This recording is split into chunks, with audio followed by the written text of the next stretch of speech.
C'est un géant de 56 mètres qui a résisté aux tempêtes et à l'usure.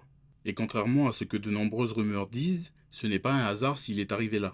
Il a été mûrement réfléchi dès la fin des années 1850.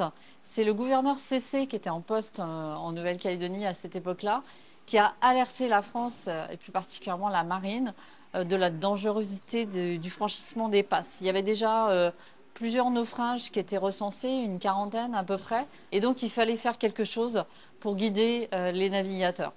Et la décision officielle a été prise à Paris par la commission des phares en février 1861. À partir de là, plusieurs questions se posent. Quels matériaux? Quelles dimensions?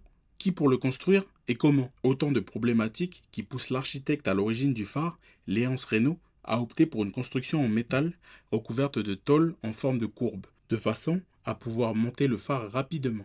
Donc il a été construit une première fois en 1862 devant les ateliers Rigolet, donc il était les ateliers du constructeur à Paris, et il est resté pendant 2 ans à Paris avant qu'un bateau puisse l'acheminer jusqu'à Nouméa, qui s'appelait Port-de-France à l'époque. Et donc il a été démonté, mis en pièces détachées, ça représente 1265 colis et 390 tonnes. Et ensuite, à partir de février 1865 jusqu'en novembre 1865, il a été remonté étage par étage avec un ingénieur qui est venu de France pour la conduite du chantier et de la main-d'œuvre. Donc au départ, c'était des soldats d'infanterie de marine.